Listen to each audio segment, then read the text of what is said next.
Alors, donc le diagnostic, il se fera bien après l'inscription. Hein. Il y a une procédure. Hein. Donc d'abord, on signale l'enfant. L'enfant est signalé dans notre centre. Ça veut dire qu'il peut être signalé par les parents, par les enseignants, par les médecins, par des psychologues, enfin voilà. Hein. On l'inscrit et puis ensuite, voilà, malheureusement, on a une liste d'attente, donc il passe dans la liste d'attente. Ensuite, on a un bilan. Hein, donc le bilan se déroule entre un maximum de 4 heures, pas dans une fois, hein, mais en plusieurs rendez-vous. Et à la fin justement du bilan, on aura ce diagnostic qui sera posé.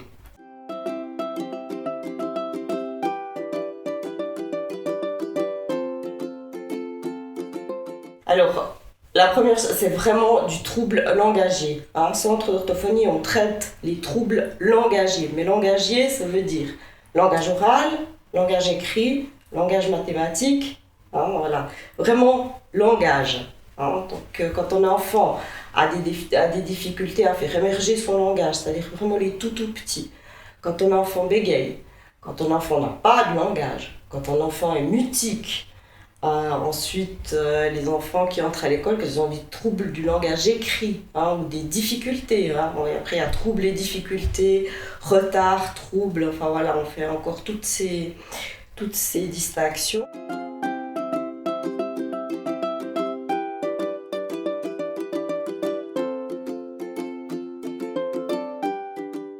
Alors on a des résistances, hein, voilà. Après c'est pas obligatoire, les gens sont pas obligés de venir. Hein. Mais je dirais que l'orthophonie, on fait un tout petit peu moins peur que d'autres secteurs. Donc en général, on a une population de parents ou de représentants légaux qui adhèrent quand même à la démarche. Et quand votre enfant a des difficultés de langage, on va prendre l'exemple d'un petit enfant qui n'a pas de langage, en général, ils sont contents de venir, enfin qu'on puisse faire quelque chose pour leur enfant pour que le langage émerge, par exemple.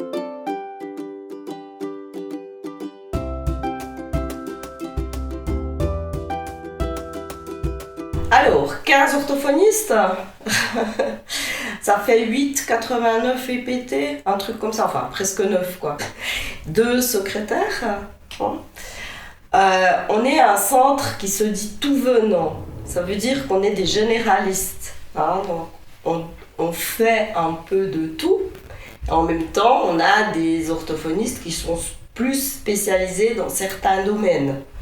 Hein, on en a qui sont spécialisés plus pour les petits, pour les troubles du spectre autistique, par exemple. On en a qui sont spécialisés en calcul, en voix, en bégaiement. Hein, donc on a vraiment... on a de tout, mais voilà, on peut pas tout faire. Une personne ne peut pas tout faire, quoi.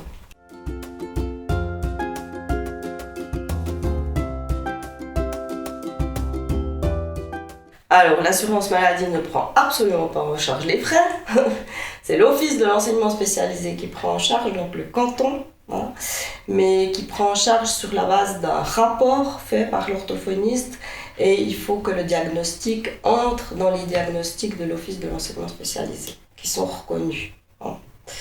Après, comme je vous disais, c'est alors si on est dans un traitement parent commune, ça veut dire que c'est pas un diagnostic de l'Office de l'enseignement spécialisé, c'est ce que nous on appelle quand même les troubles légers. Hein, c'est vraiment très très léger. À ce moment-là, c'est les parents et la commune qui payent, à raison de 96 francs de l'heure, 56 pour la commune, 40 pour les parents.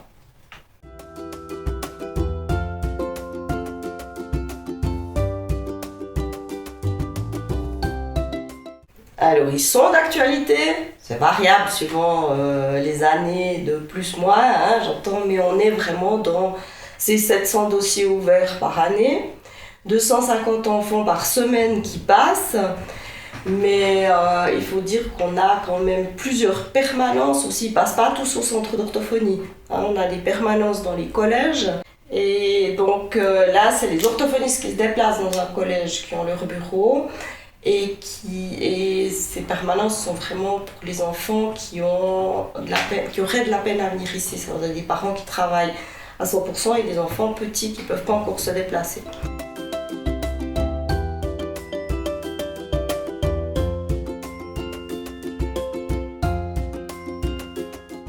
Voilà, on s'est rendu compte qu'à 6 mois, il y a des enfants qui avaient des écrans dans les mains, quoi. Après, on s'est rendu compte aussi que les jeux que les enfants faisaient sur les écrans, c'est pas des... Enfin, vous faites un puzzle, vous allez dans l'espace faire des essais. Si je fais ça, je fais pas d'essais dans l'espace. Donc voilà, c'est des enfants qui jouent pas, et des enfants on leur donne un livre et ils font comme ça. Mais tiens, la page, elle ne se tourne pas. Ah ben non. Pour apprendre à parler, il faut être 2, ou 3 ou 4, il faut être en communication.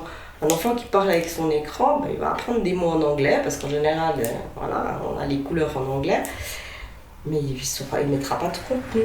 C'est une problématique de santé publique, on l'a clairement identifié comme ça, et c'est devenu une question clé d'anamnèse, quand même, quand on voit les parents la première fois, c'est où en sont, et même les secrétaires maintenant, quand les gens viennent signaler l'enfant, elles ont ce qui s'appelle le check écran.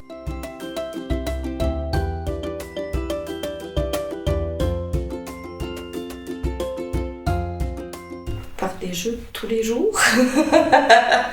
On fait des vrais puzzles, on fait des vrais jeux, on est en contact. On va dehors, on fait de la balançoire, et on laisse l'enfant s'ennuyer aussi de temps en temps. On le laisse avec des activités de bricolage pour qu'il invente des choses. Il y a ce truc où l'enfant il se met à crier, et puis on lui colle l'écran. Non, il peut être frustré un petit moment aussi. Ça fait partie de la vraie vie, quoi. C'est comme les clés de la voiture. On ne va pas les donner à un enfant de 12 ans. Enfin, à 2 ans, c'est dangereux. Voilà, un smartphone, c'est dangereux. Ça fait des lésions cérébrales, ça fait des addictions, ça fait des problèmes aux yeux. Enfin, c'est dangereux.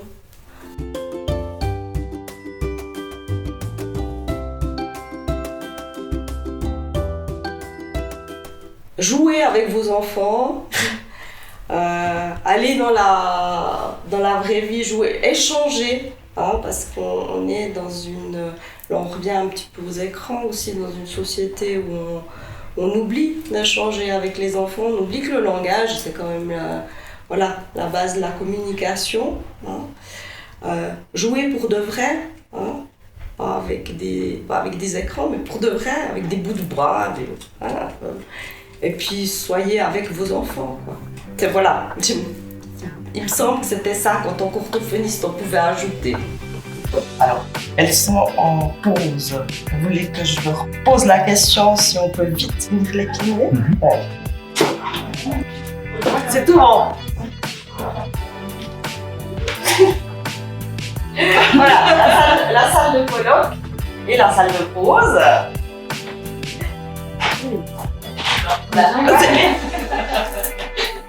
Ici, vous avez ça, c'est intéressant, vous avez toutes les orthophonistes là. C'est pour que les enfants, quand ils viennent et qu'ils ne savent pas chez quelle dame ils vont, ils nous la montrent.